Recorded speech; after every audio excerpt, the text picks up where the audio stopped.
sekali lagi sebab Engkau Allah yang paling kaya.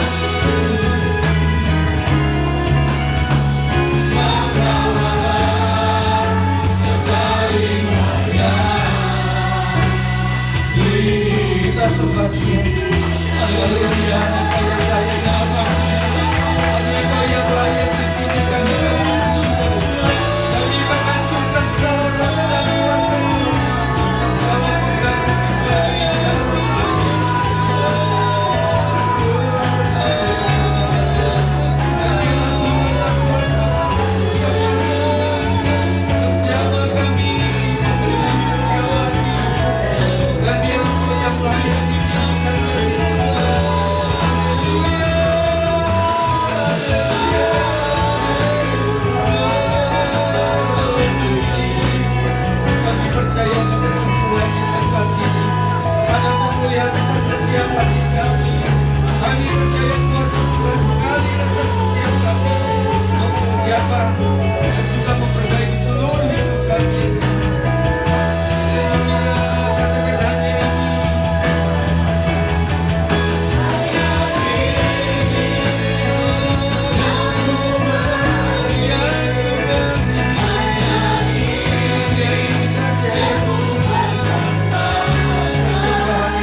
kuasa-Mu akan memberkati kami dengan kebenaran firman-Mu Tuhan.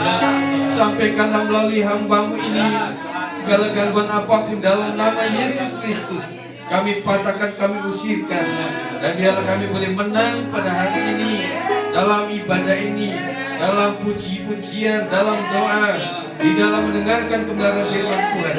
Sampaikanlah kepada setiap isi hati, kepada setiap pribadi, supaya tanpa kecuali sepulang dari tempat ini kami boleh dipulihkan di dalam kuasa firman Tuhan. Sampaikan kepada yang tua, kepada yang muda, kepada yang anak-anak, dan biarlah setiap kami yang mendengar boleh diberkati oleh Tuhan. Terima kasih ya Tuhan, kami sudah berdoa dan mendoakan ini semua sampai akhir pemberitaan ini. Kuasa Tuhan, Roh Tuhan yang menguasai setiap kami, diberkati setiap kami. Dan kami telah berdoa di dalam nama Tuhan Yesus Kristus. Yang percaya katakan amin. Puji Tuhan, silakan duduk. Puji Tuhan saudara, kita akan kembali belajar kebenaran firman Tuhan. Saya akan menyampaikan dalam topik tema menjadi Kristen yang berdampak.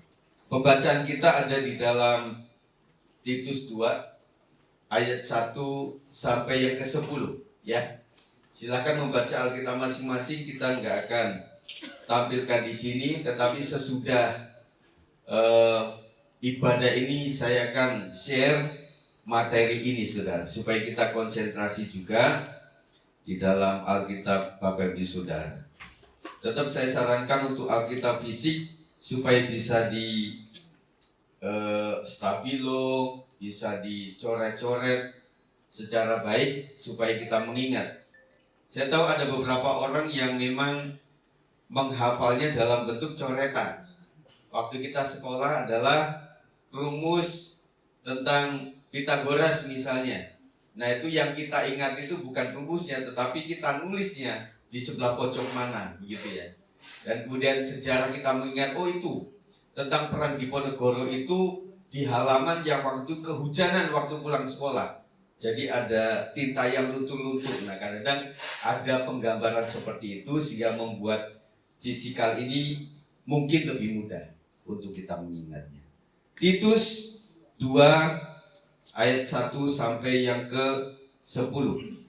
Ya, kita akan baca.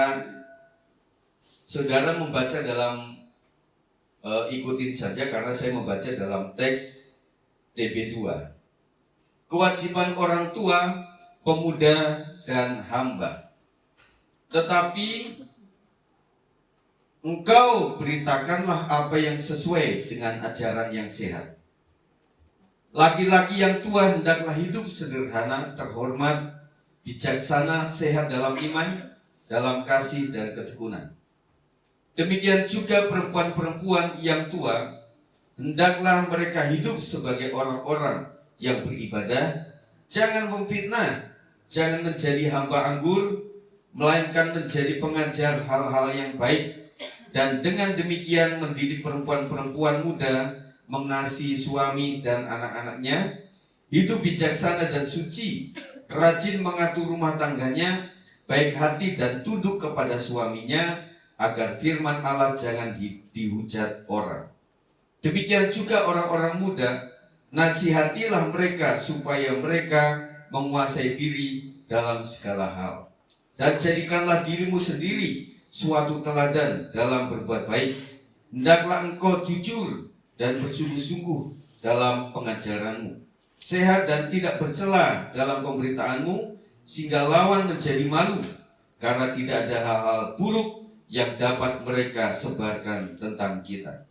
Hamba-hamba hendaklah taat kepada tuannya dalam segala hal dan berkenan kepada mereka, jangan membantah, jangan curang, tetapi hendaklah selalu tulus dan setia, supaya dengan demikian mereka dalam segala hal memuliakan ajaran Allah Juru Selamat kita. Puji Tuhan, saudara sekalian, kita melihat di sini bahwa apapun status dan jabatan sosial kita, kita adalah pengikut Kristus. Katakan, saya pengikut Kristus. Sekali lagi, saya pengikut Kristus. Apapun pekerjaan saya, sebagai laki-laki, sebagai perempuan, sebagai bapak-bapak, sebagai ibu rumah tangga, kami adalah pengikut Kristus. Puji Tuhan. Yang kedua, apapun status dan jabatan sosial kita, kita adalah saksi Kristus. Kita pengikut Kristus. Kristen adalah pengikut Kristus, dan kemudian kita ditugaskan amanat agung untuk menjadi saksi. Sebagai pengikut Kristus dan saksi Kristus, apa tanggung jawab kita? Tentunya setiap anutan daripada seseorang pasti ada konsekuensi, tanggung jawab, ada berkahnya, tetapi ada juga hukumannya. Nah, tentunya kita akan belajar dalam hal ini, saudara. Ini berbicara mengenai banyak tentang pengajaran yang dituliskan terutama kepada Titus sebagai hamba Tuhan. Kita akan lihat dampak positif ajaran dan teladan. Yang pertama, ajaran sangat mempengaruhi tingkah laku manusia. Ajaran yang baik dan benar akan membentuk pribadi yang baik. Tetapi ajaran yang salah akan menciptakan pribadi yang bermasalah. Jadi apapun kita hari ini, saudara, oleh karena pengajaran. Baik itu pengajaran Alkitab, pengajaran nenek moyang, pengajaran bidat, pengajaran media sosial. Saudara, pengajaran itu begitu terbuka. Jadi guru-guru pada zaman modern itu cukup banyak. Instagram bisa mengajar kita, Facebook bisa mengajar kita, kita nongkrong di mana orang bisa mengajarkan kita. Bahkan secara visual saja kita sudah diajarkan sesuatu. Dimanapun kita berada, kita akan temukan sebuah pengajaran. Jadi apapun yang kita lihat menjadikan kita, aku nggak boleh niru itu atau aku meniru itu. Nah, pengajaran tidak baik yang terus-terus digembar-gemborkan akan menjadi berdampak, melekat, termeterai membentuk kita. Akhirnya pembentukannya itu melalui cara kita bicara bisa. Saya melihat orang-orang yang sudah dewasa secara sosial. Dia orang Batak, kalau ngomong saya sama saya itu dijawa-jawain, dimedok-medokin, begitu kan? Waktu saya tinggal di Bandung, saya menandakan seperti nada Sunda. Emang benar? Kumaha iya? Nah, ada atasnya, saudara. Ada ke atasnya begitu. Jadi selama 4 tahun saya agak ke situ. Meskipun ngomongnya Jawa tetapi logatnya Sunda bisa dia. Nah, ternyata itu mengajarkan sesuatu. Waktu kita ada di sebuah diskusi, si lawan bicara, dia bicara begini, lama-lama kita akan begini. Ketika orang garuk-garuk terus gitu, lama-lama kita akan tiru. Waktu orang duduk bersila atau duduk gini kayak di warung kopi gitu, orang ngikutin. Begitu ya. Jadi hal yang kita lihat pun itu mengajarkan sesuatu. Makanya ketika anak-anak dia lama di neneknya atau lama di omnya, atau waktu sekolah di luar negeri dia ada orang tua asuh sama orang bule, itu akan menjadikan sesuatu, membentuk sesuatu. Dalam perikop ini Paulus mengingatkan Titus agar memberitakan apa yang sesuai dengan ajaran yang sehat. Karena apa saudara? Ajaran sesat itu cepat masuk, cepat ditiru. Kita akan cepat meniru hal yang buruk daripada yang baik. Ketika kita melihat orang nyapu taman, kita tidak lekas meniru itu. Tetapi ketika kita akan melihat ada anak-anak atau orang tua atau siapapun menginjak rumput taman, kita pengen nginjak juga. Makanya ada tulisan di pohon, dilarang kencing di sini, kecuali, itu kan. Nah kadang-kadang yang ditulis itulah, larangan itulah yang kita langgar. Hati-hati, jangan nengok ke kiri. Itu kan para penjual kayak gitu. Karena para penjual tahu bahwa orang itu lebih cenderung kepada yang memberontak. Di situ ada outlet, jangan nengok ke kiri. Apa sih? Oh, outlet ada 70% sale diskon. Karena apa? Mata kita itu adalah pengen melakukan apa yang dilarang. Ya tidak mungkinlah kepada anak-anak kita, nak jangan sekolah minggu. Wah, aku malah sekolah minggu kalau dilarang. Kadang-kadang apa yang kita suruhkan itu malah enggak dilakukan. Makanya Paulus mengingatkan Titus agar memberitakan apa yang sesuai dengan ajaran yang sehat. Ajarannya benar tetapi juga tidak sehat bisa. Ada 2 sasaran utama pengajaran. Yang pertama adalah membentuk kepribadian Kristiani yang dewasa. Ajaran akan berdampak jika kemauan untuk mengajar dan memberi teladan serta kerelaan untuk diajar dan meneladani menjadikan ajaran Allah akan dimuliakan. Jadi bagi kita, bagi saudara, baik itu muda sampai ketua, kepada bapak-bapak, ibu-ibu, sampai kepada para hamba, asisten rumah tangga, hendaklah memiliki kemauan untuk mengajarkan dan memberikan teladan, posisinya apapun juga. Amin. Posisinya apapun juga. Serta juga kerelaan untuk diajar, untuk meneladani. Jadi memberi dan menerima ajaran atau teladan menjadikan Kristen kita akan bertumbuh menjadi dewasa. Ada output, ada inputnya. Kalau orang pengen belajar, rupanya orang-orang seperti ini lebih banyak mendengar. Saya pun secara hati pengen sih setiap itu minggu itu mendengarkan khotbah. Karena dengan begitu saya belajar. Tetapi tentunya sebagai gembala saya harus kasih output terus.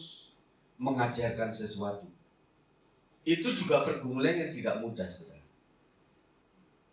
Bahannya sama, orangnya sama, tetapi bagaimana saya minta tuntunan Roh Tuhan untuk menyampaikan sesuai dengan kehendak Roh Kudus kepada setiap pribadi dan keluarga.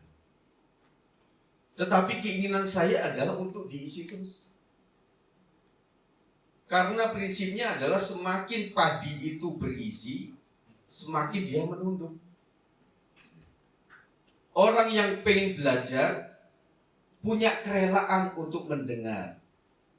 Dan dia selalu berkata, meskipun dia sudah sepuh, anak-anak muda, kasih tahu sama saya apa yang masih kurang dari Om. Karena Om nggak tahu perkembangan hari ini tentang IT, tentang teknologi, dan lain sebagainya. Waktu saya perjalanan ke Jawa Tengah dengan seorang pendeta senior yang sudah sangat senior, beberapa hal tanya kepada saya, Git, itu istilah itu apa namanya? Waktu itu tahun 2000 lah, 2000-an kesana itu. Waktu itu kita sedang berbicara tentang anak-anak muda. Nah, kemudian ada salah satu istilah yang saya sebutkan itu sakau. Waktu itu. Lalu si Om bertanya, itu apa namanya? Sebenarnya ada beberapa istilah anak-anak muda. Nah, itu adalah orang yang pembelajar. Jadi orang pembelajar itu tidak pengen melit terus atau pokoknya ngomong terus, tidak, tetapi dia lebih banyak mendengar. Suatu saat orang yang berisi saya tanya, dia adalah doktor teologi. Pak, saya tanya tentang hal teologi, masalah etika Kristen waktu itu. Saya bertanya, Pak, menurut Bapak, kalau hal seperti ini, jawabannya apa? Dia katakan, Anda kan lebih tahu. Anda kan sekolah teologi, kuliah teologi. Wah, saya malu. Orang yang merasa sudah punya lebih, dia akan jawab di situ. Betul? Wah, sebagai dokter, dia akan tunjukkan kedokteran. Tetapi sejak saya ketemu sama Bapak ini sampai menjadi seorang profesor, itu memang rendah hati. Jadi orang berisi itu rata-rata malah pengen mendapatkan masuk terus, dapat ilmu. Di salah satu sisi ada yang pelit ilmu, ada. Kalau orang tanya kepada dia, ya Anda kan penjual bakmi, tentunya tentang marketing bakmi lebih paham. Itu orang pintar.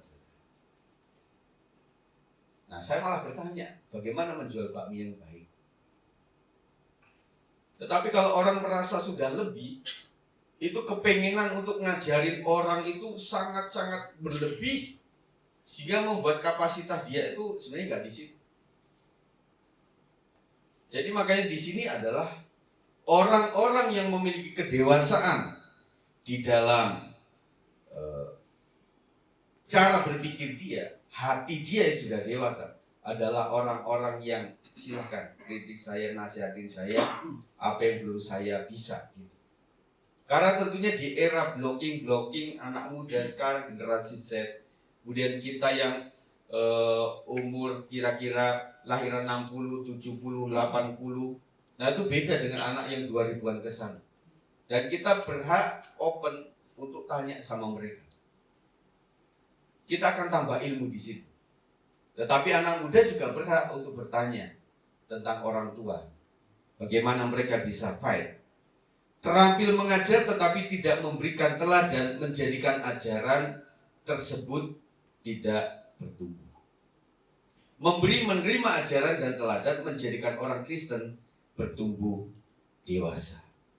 Kita sedang belajar di sini, saudara. Saya sedang belajar. Karena firman Tuhan adalah pedang bermata dua. Ketika saya mengatakan sesuatu, ada hakim di dalam hati nurani saya. Kita sama-sama belajar di sini. Menjadikan kita dewasa. Menjadikan kita semakin terampil untuk menyampaikan sesuatu. Kemudian terampil mengajar tetapi tidak memberikan teladan, menjadikan ajaran tersebut tidak bertumbuh. Sebaliknya, memberi teladan tetapi tidak mengajarkan, menjadikan teladan menjadi bisu. Saya ulang. Terampil mengajarkan tetapi tidak memberikan teladan, menjadikan ajaran tersebut tidak bertumbuh. Dia cuma hanya bisa mengajarkan sesuatu, tetapi tidak menunjukkan cara prakteknya. Maka menjadikan ajaran tersebut tidak bertumbuh. Nah, inilah peran daripada para pengajar secara langsung dalam renungan ataupun secara kehidupan sehari-hari, mesti menjadikan teladan supaya pengajar itu akan bertumbuh. Tetapi sebaliknya, ketika orang memberikan teladan tetapi tidak mengajarkan teorinya, menjadikan teladan itu menjadi bisu. Tentunya ada orang tertentu, kalangan tertentu tidak cukup melihat oh itu gigih banget gitu ya. Tetapi yang menjadikan dia gigih, kita nggak bertanya dan tidak dikasih solusi, maka kita akan bermimpi menjadi seperti bapak itu, ibu itu, tetapi tidak tercapai-capai. Harus bertanya, Om, bisa sampai fair kayak gini, Om itu kan rajin banget ya. Pokoknya nanam ini rajin begitu ya. Nah, akhirnya si Om bilang, enggak setiap hari loh Om itu sehat. Ada kalanya ini otot udah mulai sangat tegang, sangat keras, dan kemudian saya untuk membungkuk pun susah. Tetapi Om tetap lakukan itu supaya tanaman saya tetap terpelihara dengan baik. Berarti ada satu teori yang mengatakan setia itu ternyata tidak cuma di masa muda dan enak, tetapi butuh perjuangan. Itu yang harus dipelajari. Kita cuma melihat orang, si Om itu setia ya, jadi pendeta udah puluhan tahun, sampai pakai tongkat, sampai berakhir pakai kursi roda, tetapi dia tetap setia. Nah, kita pengen rumusannya, kita pengen ilmu apa yang diterapkan begitu. Ternyata nggak cuma bisa melihat, oh iya dia setia datang-datang, tetapi perjuangannya kita harus terima teori yang mengerucut kepada saya bisa begini, Om bisa begini, karena Om sangat mencintai Tuhan. Yang kedua, karena Om merasa bahwa hidup ini cuma sekali. Setelah itu mati, tidak ada reinkarnasi, tetapi harus dihakimi sesuai dengan firman Tuhan. Dan Om sudah menikmati segala apapun harta dunia. Dan sekarang saya berhutang kepada Juru Selamat. Oh, minimal 3 ini harus ada di anak muda ini. Jadi tidak cukup setelah minggu cuma mengajarkan sesuatu, tetapi kasih teladan juga. Tidak cuma anak-anak melihat guru sekolah minggu ngepelin, nyapuin ruang sekolah minggu, sampai anak-anak mengetahui kenapa. Mereka bertanya, ini disuruh Pak Gembala atau memang hobinya nyapu dan ngepel. Kita kasih tahu sama anak bahwa ketika hari Minggu, ruang itu adalah menjadi ruang di mana Tuhan hadir. Kita mau ibadah di sini. Makanya kakak sapu bersih. Kita nggak boleh kalah dengan agama lain. Tempat ibadahnya incuk. Dan karena cinta saya kepada Sang Juru Selamat yang kita sembah, yang kita dengar cerita-cerita mujizatnya, maka kakak melakukan ini. Oh, aku ikut dong. Nah gitu. Jadi kok berdasarkan cuma dilihat doang, kadang-kadang mereka nggak tahu konsep. Kenapa sih bapak ini selalu nyuci motor setiap pagi? Kenapa selalu nyiramin tanaman? Kenapa selalu membersihkan kembang-kembang dengan sapu setiap sore atau pagi? Mereka mungkin rajin saja, tetapi rajin saja, nilai falsafahnya apa? Itu mereka harus belajar. Mungkin begini, saya merasa, bapak merasa, kalau kendaraan benda mati itu kalau habis dicuci, itu rasanya kita kendarai itu lebih enak dibanding dalam keadaan kotor. Nggak tahu sugesti atau apa, tetapi kenyataannya seperti itu. Yang kedua, kita ingin hidup menghargai yang ada. Tentunya ketika zaman rantai ya, itu dioliin setiap saat, itu rantai bisa panjang umur. Dan kita tidak mau membeli, habis itu membeli lagi. Faktor ekonomi dan menghargai yang ada. Kemudian, dengan berkegiatan seperti itu, kita lebih sehat. 3 kunci nilai pengajaran kepada anak-anak kita. Jadi mereka melakukan itu bukan berdasarkan niru saja, tetapi ada prinsip nilai kehidupan yang mereka terapkan. Kalau dapat prinsip nilai kehidupannya, dia terapkan ke segala hal. Tidak cuma sepeda, tetapi motor juga. Ayam peliharaan dia, ya dia mandiin juga. Ayam kan butuh mandi juga. Dipelihara lah seperti itu. Yang tadinya kita beli kecil berapa gram, akhirnya waktu kita mau jual menjadi misalnya 2 kilo. Nah itu belinya cuma 20.000, waktu dijual menjadi 60-50.000 karena kiloannya tinggi. Dengan demikian anak itu melakukan sesuatu ada prinsipnya, gitu. Ada prinsipnya. Kenapa? Si anak remaja putri melihat mamanya itu rajin ya nyuci, kemudian setrika, lipat baju, begitu. Enggak cuma itu kegiatan mak-mak kayak gitu. Saya belum mak-mak, makanya enggak lakukan itu. Buat anak kan berpikirnya seperti itu. Kasih prinsipnya. Nah, tidak semua orang itu bersanding dengan orang lain. Tidak bersanding dengan pembantu asisten rumah tangga. Tidak selalu bersanding dengan ibu di dalam rumah tangga kita. Suatu kali kau akan kos. Suatu kali kau butuh baju yang rapi. Suatu kali kau akan lihat bahwa baju ini tentunya tidak akan set A, set B. Yang kita pakai hari ini, besok kita pakai lagi dibalik. Nggak bisa. Artinya harus kotor dan harus ada yang nyuci. Balik lagi, kita tidak selalu punya duit untuk kasih laundry. Jadi lakukan itu dengan baik. Yang kedua, kamu akan sehat. Yang ketiga, sebagai wanita tentunya hal seperti itu sangat wajar untuk dilakukan. Yang keempat, kalau kamu ketahuan kayak gini, diketahui, dilihat sama calon mertua, mertua itu tidak akan menghitung panjang. Kau jadi menantu yang terbaik. Jadi prinsip seperti ini kan harus ada di anak-anak dan lain sebagainya, saudara. Baik, lanjut lagi. Terhadap ajaran itu sendiri secara eksplisit ada 4 hal yang akan dicapai. Yang pertama, pola hidup yang sesuai dengan ajaran sehat akan menghasilkan teladan hidup. Pola hidup yang sesuai dengan ajaran sehat akan menghasilkan teladan hidup. Jadi kita diperankan untuk menjadi teladan. Yang kedua, supaya firman Allah tidak dihujat orang, ayat yang kelima tadi. Kita percaya bahwa ajaran yang berasal dari Allah mempunyai kuasa untuk mengubah karakter seseorang. Amin, saudara. Amin. Jadi ajaran firman Tuhan, Alkitab itu bisa mengubahkan sesuatu. Ajaran lain bisa, tetapi kalau sifatnya masih falsafah, filsafat, masih norma, etika, kebudayaan, itu masih jiwa dan daging. Tetapi saya percaya ketika itu wujudnya dari firman Allah, yang Allah sendiri, yang nanti kita peringati pada mulanya adalah firman, dan firman itu adalah Allah, yang wujudnya dari roh Allah dari surga, yang mengejawantah dalam bentuk tulisan yang hidup, maka bisa membentuk. Makanya ketika kita menasihati orang, baik itu keluarga, anak, maupun teman-teman, ketika berprinsip dari firman Tuhan, kita double power, saudara.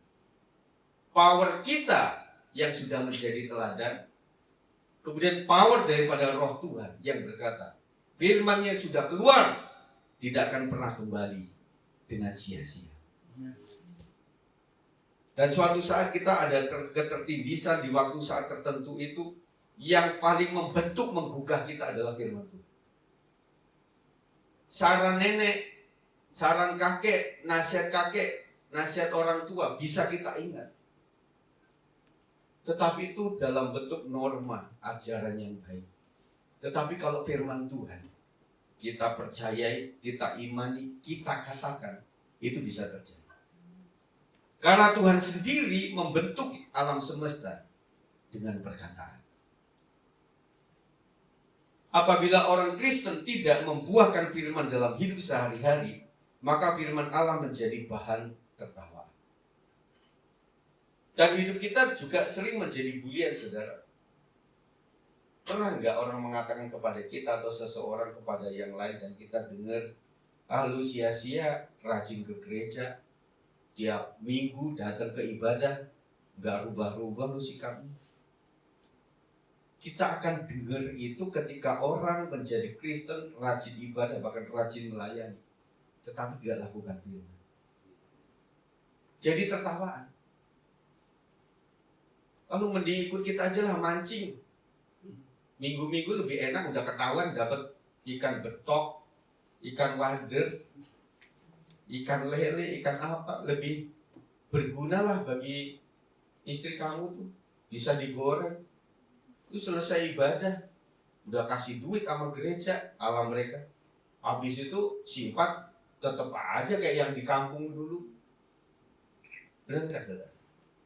Jadi ternyata pelaku firman Tuhan itu juga berdampak, menjadikan kita dimuliakan oleh karena firman yang kita lakukan, atau malah menjadi bahan tertawaan. Makanya ketika seseorang belum fasih, belum melakukan firman Tuhan dengan sungguh-sungguh, rasanya kita malu untuk nasihatin orang. Betul? Jadi menjadi jiwa itu tidak selalu perkataan kita, tetapi perbuatan teladan kita yang menjadikan mereka pengen tahu. Kamu sudah terpuruk kayak gitu, kok tetap happy, itu kuncinya apa, rumusnya apa? Mereka pengen bertanya, sudah. Daripada kita udah ngomong sampai berbusa-busa tentang hal-hal rohani, tetapi mereka cukup menutup hati karena apa? Melihat bagaimana sikap kita setiap hari. Nah, saya percaya orang yang hidup dalam firman Tuhan itu otomatis, kayak firman Tuhan mengatakan, kita harus nempel kepada pokok anggur. Di luar itu kita gak bisa berbuat apa-apa. Memang gak bisa, saudara. Gak bisa. Hanya satu sajalah, kita pengen setia, kita pengen melayani dengan sungguh-sungguh, kita pengen seperti teman-teman saya yang begitu antusias berdoa, PWP, yang antusias ikut komsel, antusias penginjilan, antusias untuk berbagi berkat. Aku pengen kayak mereka, tetapi kok cepat pengen doang. Itu nggak akan terjadi. Karena mereka lakukan itu bukan dasarnya dari daging kita. Daging kita egois, daging kita itu banyak alasan. Tetapi orang yang hidup dalam firman Tuhan otomatis, maka kita akan nempel dekat sama Tuhan. Maka kau bisa lakukan apa saja. Jadi gak mesti rintangan seperti alam, seperti apa. Tetapi orang tetap berusaha dan mengusahakan itu. Orang yang melakukan firman Tuhan, langsung cintanya kepada Tuhan itu number one. Cinta kepada Tuhan number one, pasti cinta kepada keluarga juga number one. Mana? Ngasih Tuhan dulu atau ngasih keluarga? Barengan, saudara. Karena orang yang mengasihi Tuhan salib itu pasti akan mengasihi sesama. Dan itu akan terjadi, saudara. Pokoknya apapun dalam rangka mencintai Tuhan, dia akan mencintai pekerjaan, karena pekerjaan tahu itu datangnya daripada Tuhan.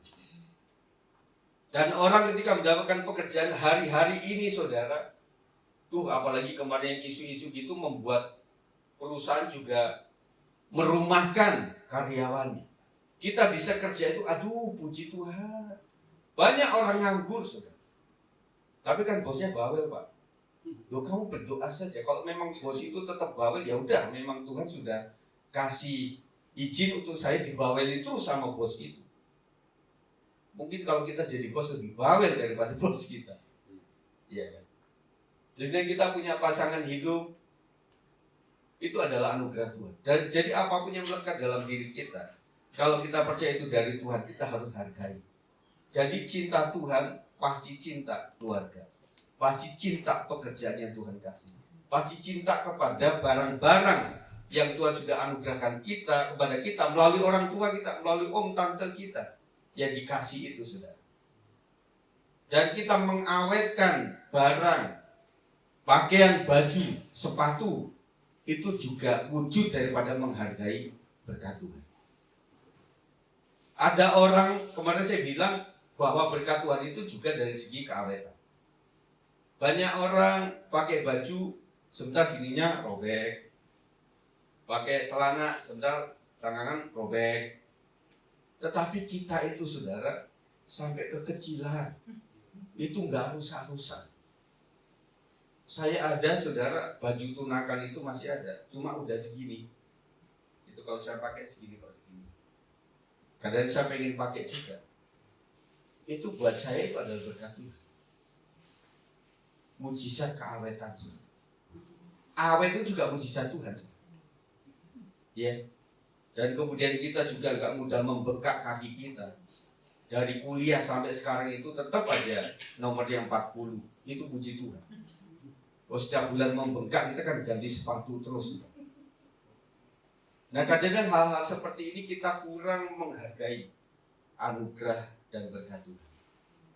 Makanya untuk menunjukkan itu bapak-bapak itu rata-rata akan tetap menyimpan barang-barang lamanya. Beda sama ibu, rongsokin aja lumayan sekilo berapa sekarang. Di ikan asin udah dapet tuh sepatu udah kayak gitu. Karena kita sejarahnya kan, sejarah untuk mencapai ini adalah berkat Tuhan luar biasa. Yang ketiga, supaya lawan menjadi malu, ayat yang ke-8 saudara. Dalam pelayanan Titus, mereka sering menghadapi penyesat-penyesat yang senantiasa ingin menjatuhkan mereka. Jika Titus dan jemaat mengikuti pola hidup dari ajaran yang sehat, maka tidak mungkin ditemukan adanya aib yang dapat disebarluaskan oleh para penyesat. Sebaliknya, justru para penyesat menjadi malu atas perbuatan mereka sendiri. Kita tangkis dengan perbuatan sesuai dengan kebenaran firman Tuhan.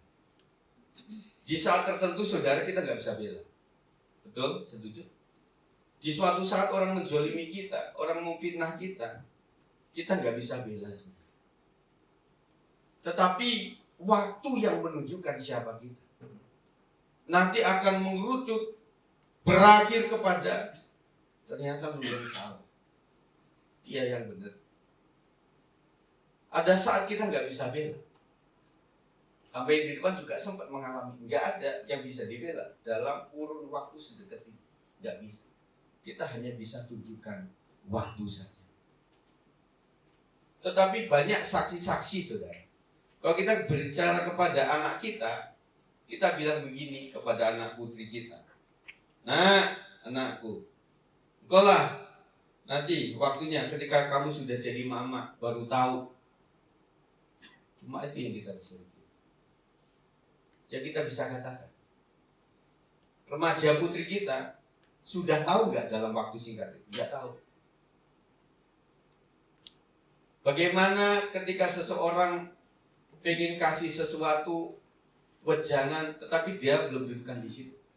Nah, nabung ya nak, nabung lah. Dikasih angpau waktu Imlek, dikasih amplop, dan juga ucapan syukur dari saudara, keluarga, dari tante siapapun. Coba kamu menabung. Nantilah kalau kamu menjelang menikah baru tahu menikah itu biayanya banyak. Aku kan masih SMP, masih SMA, pasti sudah. Tetapi kita hanya berkata, suatu kali anak kita sudah segede seperti yang kita omongin pada waktu itu 10-15 tahun yang lalu, baru kita unggah lagi. Ini loh nak, yang papa waktu itu bilang kamu nabung, ya. Nah sekarang sudah nggak ada kerjaan. Waktu itu kerja gaji pokoknya langsung habis gitu. Anak-anak muda di tempat ini profesi punya falsafah yang gimana? Gaji sebulan ya harus habis sebulan atau ada nabungnya, ada untuk orang tuanya. Nah kita jarang berpikir suatu kali kalau kita sudah bisa di PHK maaf kata atau nggak kerja, itu nyeselnya luar biasa. Waktu itu kita sharing sama Evan yang masih di Jepang itu, Nyana Patri ini. Ya, kita hanya bilang, Van, di sana kan lumayan lah ya. Saya mau ikut jejaknya itu, gajinya lumayan. ada tabungan, ada bagus. Kau mau bikin apa setelah pulang, mau bikin ini, harus begitu. Ya. Nah, kita juga pernah bergaji, saudara. Kenapa orang itu mudah menghabiskan gaji di bulan itu? Karena bulan depannya gajian lagi. Coba berpikir agak sedikit kritis pada diri kita. Kita anggap saja bulan depan atau 3 bulan lagi atau 6 bulan lagi kita nggak kerja lagi. Kalau kita tarik kepada masa depan, maka kita akan prepare. Paling tidak dia berpikir selama 6 bulan cari kerjaan lagi, hasil daripada bertahun-tahun ini masih ada untuk mencari lamaran menjelang itu. Kita pernah pikir kayak gitu kan? Nah, makanya di sini saudaraku sekalian, ajaran-ajaran seperti ini perlu diunggah terus supaya kita berkata tentang masa depan yang berasal dari hari ini. Bahkan ada mujizat Tuhan. Ya, kalau kau sengaja malas, Tuhan gak akan berkati. Tetapi kalau memang Tuhan izinkan sesuatu sulit, Tuhan bisa kasih mujizat. 4. Memuliakan ajaran Allah. Paulus mengingatkan para hamba untuk menerapkan ajaran yang sehat. Ayat yang ke-9, berbeda dengan hamba lain. Maka tuan-tuan mereka akan melihat dengan jelas apa yang istimewa dari hamba Kristiani, sehingga melalui mulut tuan-tuan mereka ajaran Allah akan dipermuliakan. Saudara, menjadi pengikut Kristus tentunya enggak seperti marketing, wah mesti jadi konglomerat semuanya. Tetapi saya punya teman hamba Tuhan yang dia melayani tidak selalu konglomerat, tetapi kolong melarat di Senen, di Tanah Abang, di pinggir jalan, di pinggir rel, di kolong melarat. Mereka protes, saya udah anak Tuhan, kenapa saya nggak berduit? Kenapa nggak seperti si bapak itu punya perusahaan dan sebagainya? Firman Tuhan cukup hari ini kita tahu bahwa di tingkat para hamba, asisten, pekerja, mereka tetap mengikut Kristus. Yunus itu adalah mantan anak orang kaya, dalam artian anak yang dimanja, difasilitasi. Dia anak tajir. Lalu Tuhan izinkan menjadi seorang budak di rumah siapa? Siapa? Potifar. Istri Potifar siapa? Bu Potifar. Susah amat jawab. Yusuf ya maksud saya.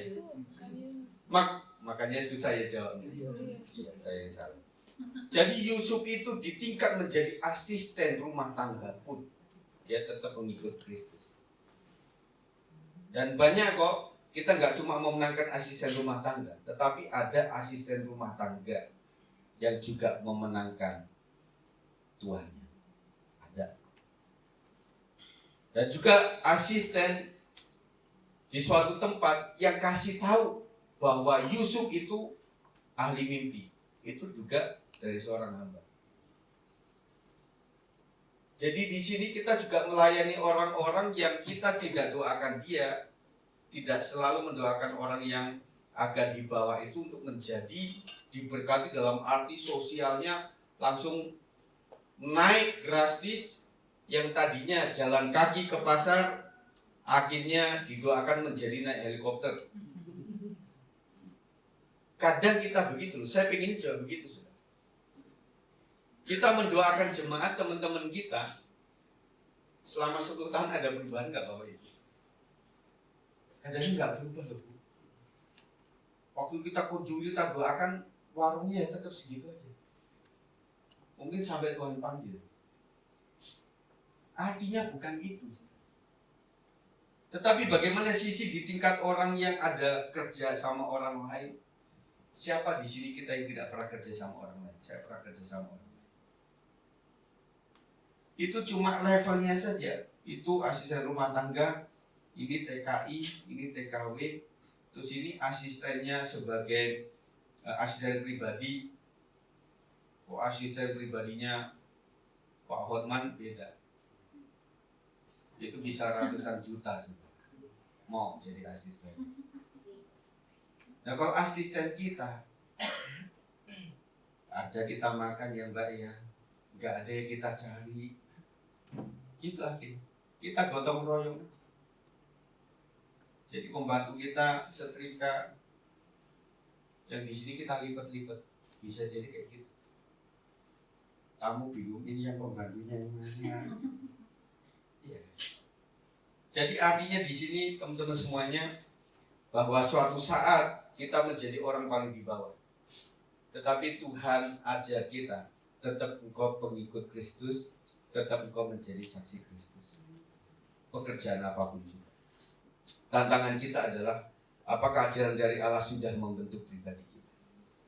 Kita dibentuk oleh ajaran. Makanya puji Tuhan saudara gembala ingin supaya sumbernya itu sama. Banyak kok pembicara-pembicara lain, banyak gembala-gembala yang hebat. Tetapi seorang gembala itu mulai dari kiye, mulai dari anak-anak sampai dewasa, sampai menikahkan, membimbing dia, membaptiskan, sampai dia punya usaha kita mendoakan, sampai orang tuanya meninggal kita hiburkan, sampai dia sendiri kalau pendetanya awet meninggal kita doakan juga. Jadi membuat ajaran itu menjadi sehat. Saya punya teman seorang gembala yang kadang-kadang agak direcoki dalam tanda istilahnya, agak di bangunannya diacak-acak oleh karena ada pembicara tamu yang tidak tahu kita sedang membangun di sebelah mana. Bapak-bapak pernah melakukan membangun apa, merenovasi apa? Kadang-kadang kita lebih pede sendiri daripada ahlinya ada 3 di situ ya. Kita kasih bata, kita kasih bataku, atau kita kasih apa, adukannya udah beda ini karena 3 ahli. Dan kita menyadari bahwa inilah yang saya bangun, sehingga membuat orang itu satu arah. Kalau ada proyek besar itu pasti ada desain yang sudah sama semuanya. Nah kita juga membangun itu saudara tidak mudah. Kita sedang ada di mana? Oh kita sedang bicara tentang kasih. Kita sedang bicara ini, bicara tentang ini. Kadang seorang gembala melihat keadaan kita sekarang, bicara tentang hal ini. Jadi kalau tamu tidak selalu tahu apa yang menjadi konsumsi yang dibutuhkan. Bapak Ibu ketika memelihara anak yang kecil tentunya tahu kemarin di cek kesehatannya itu di dokter siapa. Kemudian kok zaman dulu itu ada gambar ya, misalnya anak usia berapa sampai berapa itu kan ada kayak gambar-gambar grafiknya. Oh ini sudah vaksin apa, ikutin semuanya kan. Dan orang kadang disarankan di dokter yang sama, dokter yang lain lagi dimulai dari ulang lagi, kan begitu. Nah kita membangun seperti itu. Kita tahu zamannya Bang Berto ini masih sekolah minggu waktu dari Sakti. Iya, masih ingat itu. Zamannya Michael juga waktu itu kan. Wah, nah itu saya masih ingat. Nah sampai sekarang. Itu nanti beranjak lagi terus. Nah kita itu kan merasa bahwa ya kita sudah bersama-sama. Kita dari awal sudah bersama-sama. Jadi itu keindahan tersendiri.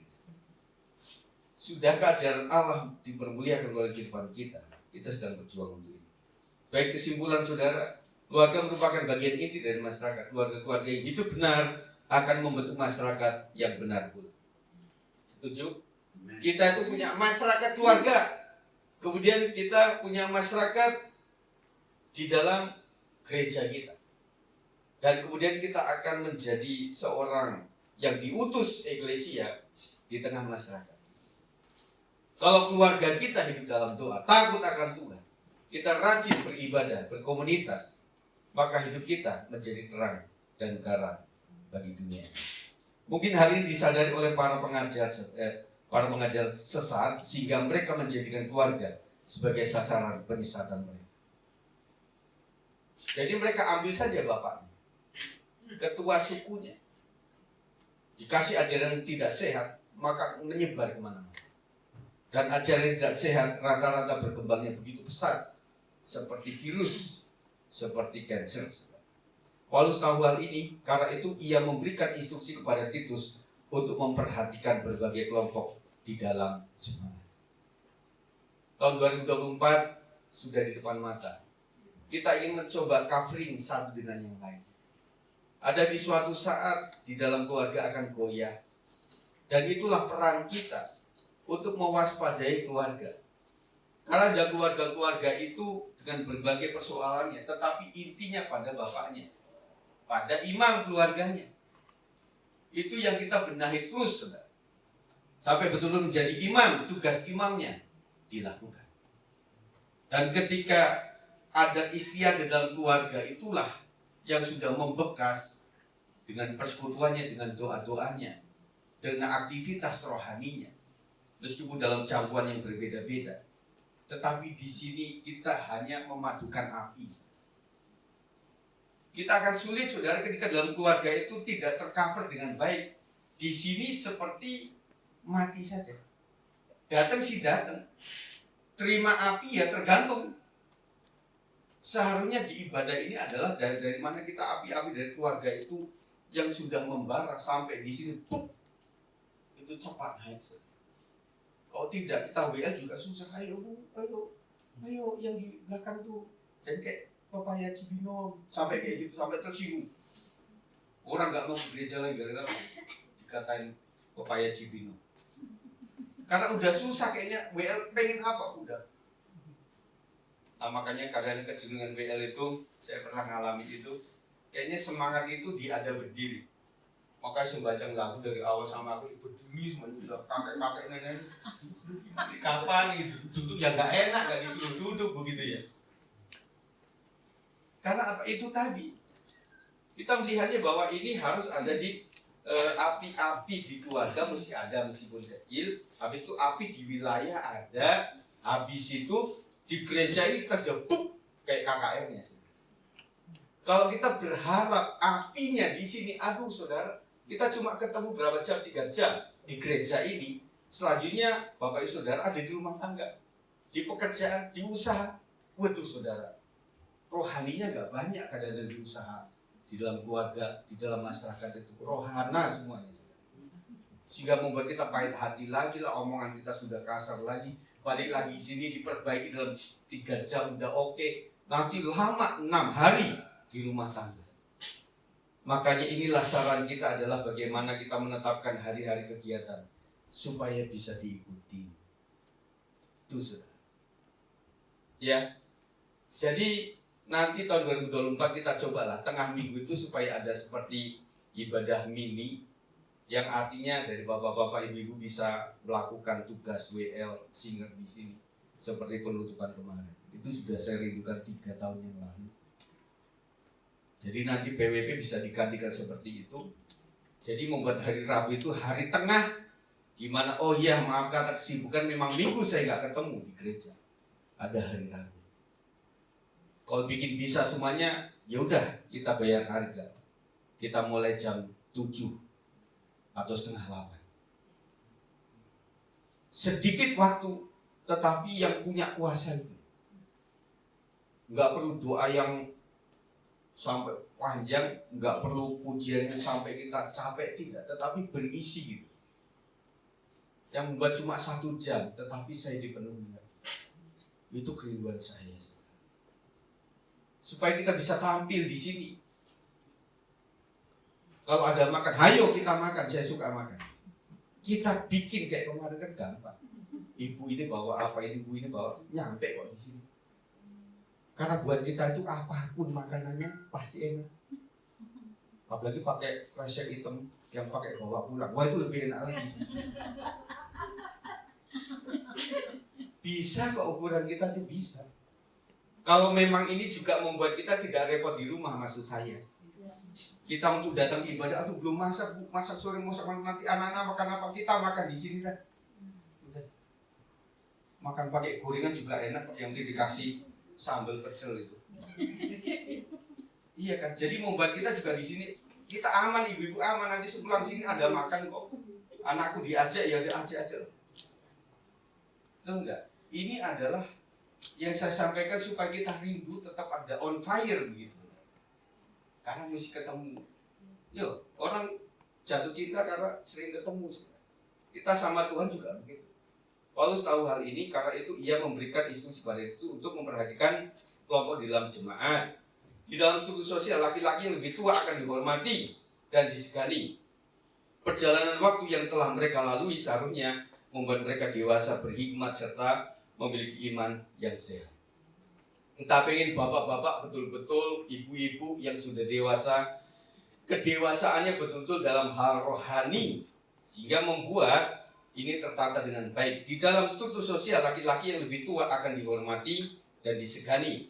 Perjalanan waktu akan memiliki iman yang sehat di ayat yang kedua. Perempuan-perempuan yang tua mempunyai peranan penting dalam jemaat. Mereka harus menjadi teladan bagi perempuan-perempuan muda dalam hal mengasihi keluarga dan mengatur rumah tangga. Jadi anak-anak yang sudah menikah, para wanita tidak boleh untuk melepaskan baik itu mertua maupun orang tua. Karena mereka menjadi teladan utama. Hal-hal yang baik ditiru. Bagaimana si mama ini bisa menyekolahkan saya dengan saudara-saudara. Bagaimana bisa memasakkan yang setiap hari. Kami pernah coba waktu itu kayak semacam catering, saudara. Sama ibu gembala, sama istri tulis Senin 3, Selasa sampai hari Minggu ditulis. Jatuhnya gagal semua.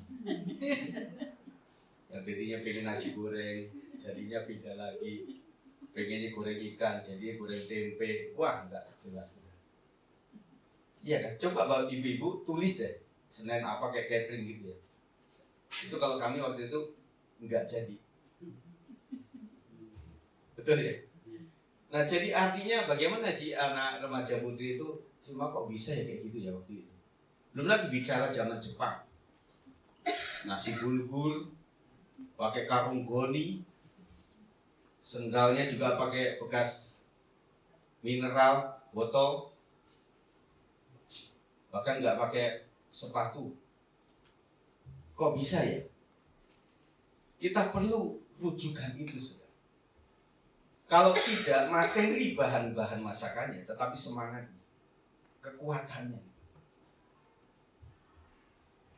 Perempuan-perempuan muda perlu tahu bahwa mereka mendapatkan posisi strategis dari Tuhan untuk memberi pengaruh bagi anak-anak dan menjadi penolong bagi suami. Betul ya? Kak Putri barusan sama Bang Oto, dan mereka bertanggung jawab. Kak Putri untuk suami, Bang Oto, dan juga nanti anak-anak yang dilahirkan. Jadi artinya ini strategis, sudah. Bapak-bapak kalau sudah capek kerja, pulang itu pengennya sudah beres. Memang begitu kan? Dan kita memang nggak bisa. Misalnya satu hari dikasih tongkat estafet, Bapak urusin ya anak 1, 2, 3, yang satu TK, yang satu SD, yang satu SMP, perempuannya 2, nanti muncirnya begini, yang satu kepang 2, yang satu ekor kuda, ngepang aja 1 jam nggak selesai. Istri ketika sedang di puncak dipanggil, saudara. Ma, pulang. Kenapa ini bingung sih, ini rewel, ini nangis, ini gimana ini? Belum masak ini, belum. Ini sebentar lagi setengah jam kan udah masuk sekolah, ini belum selesai semuanya. Yang satu yang gede belum mandi itu. Bisa begitu.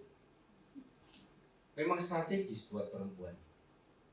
Oke, Amsal 25 ayat 24 mengatakan lebih baik tinggal pada sudut sotoh rumah daripada diam serumah dengan perempuan yang suka bertengkar.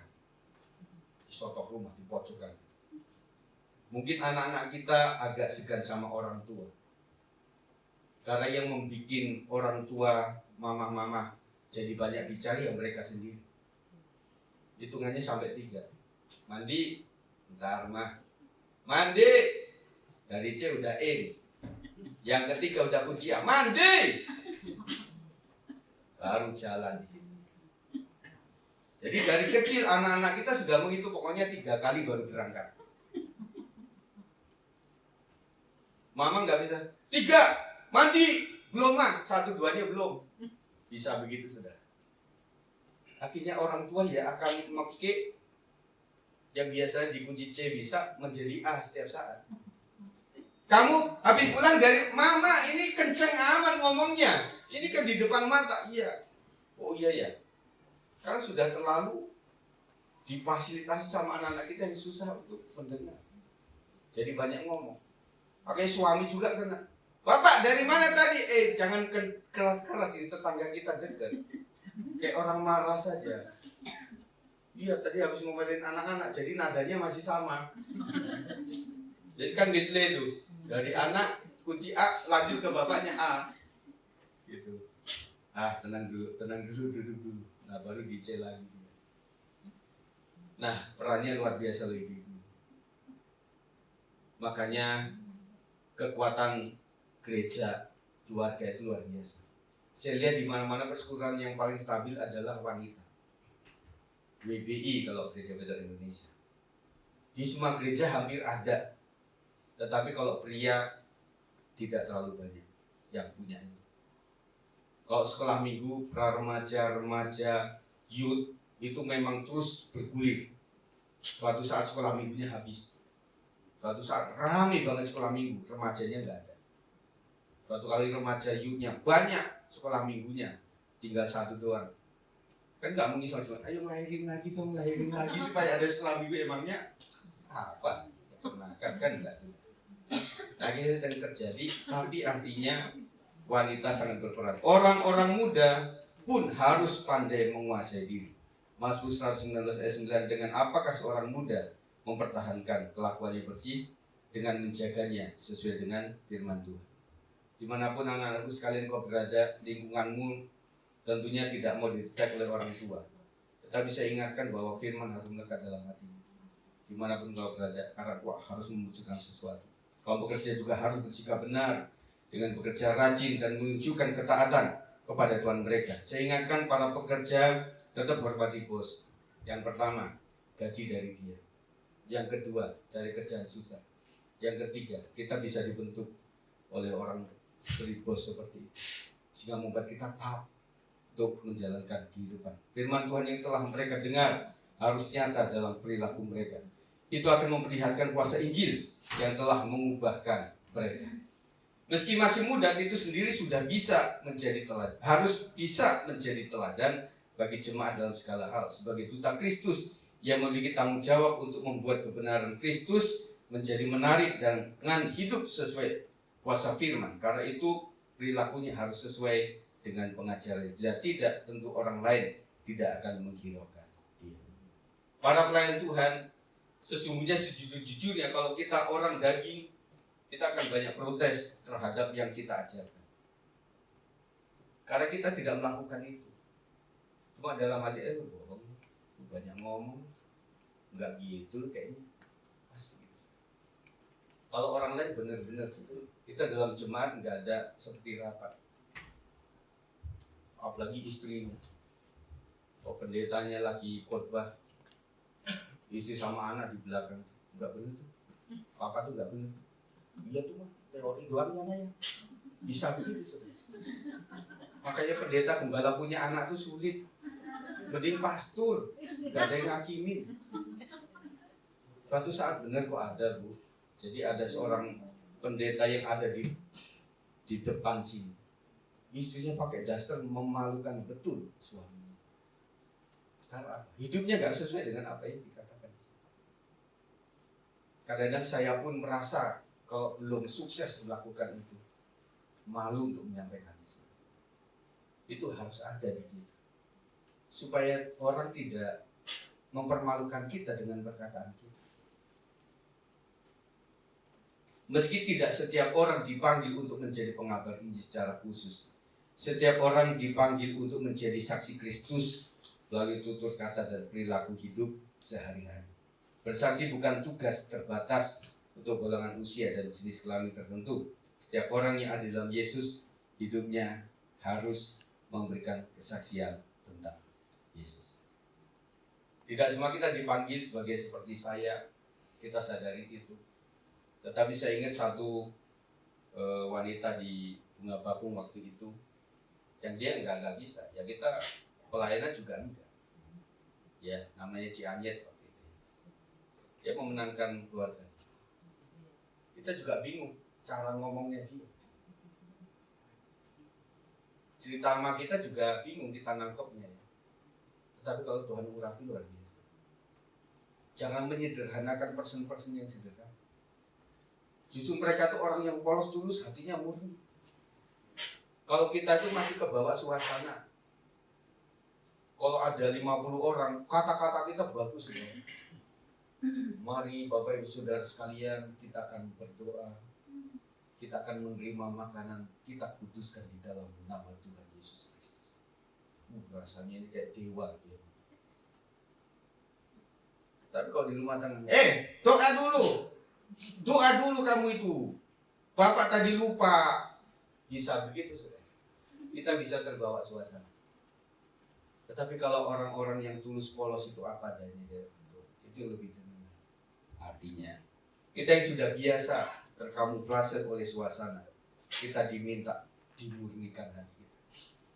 Makanya buka kamar, habis itu tutup pintu, doa di situ. Itu adalah tempat yang paling jujur dia dapat. Amin saudara. Di tempat itu kita enak saudara. Tetapi ada tempat-tempat yang nggak kondusif. Orang pengen retret, yuk kita pergi ke puncak yuk. Saya pengen doa, pengen kedua gua doa. Ya, pengen ke Jawa Tengah, kemana? Ungaran.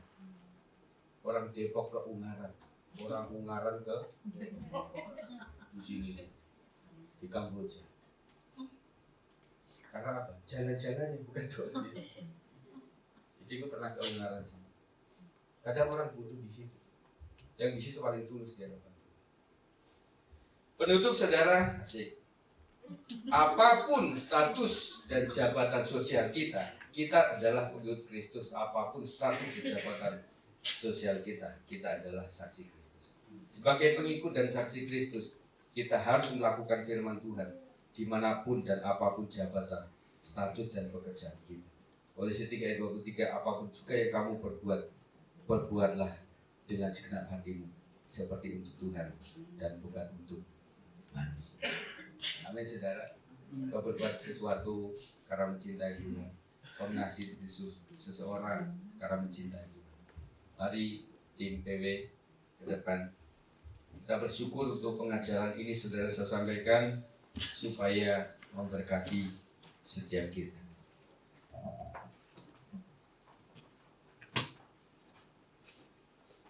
Mengalir kuasa dari tempat maha tinggi.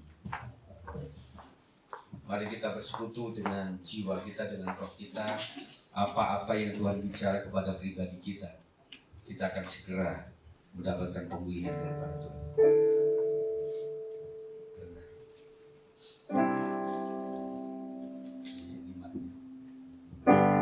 Mengalir kuasa dari tempat maha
berkat-Mu atas orang tua, atas bapak-bapak, ibu-ibu rumah tangga, atas anak-anak profesi, atas anak-anak youth kami, atas anak-anak pra-remaja, atas anak sekolah minggu, bahkan kepada baby-baby, kepada orang-orang tua yang sudah umurnya lanjut.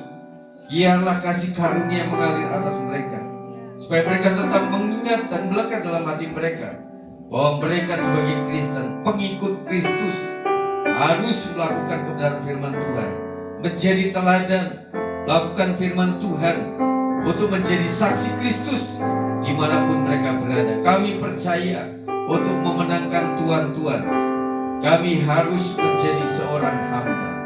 Untuk memenangkan anak-anak, kami harus menjadi orang tua yang menjadi teladan. Untuk memenangkan suami, kami harus menjadi istri yang baik, yang menghormati suami. Untuk memenangkan istri, kami harus menjadi seorang kepala keluarga yang penuh hikmat daripada Tuhan. Untuk memenangkan keluarga besar kami harus menjadi sosok seorang pribadi yang betul-betul membawa nama Tuhan atas hidup kami.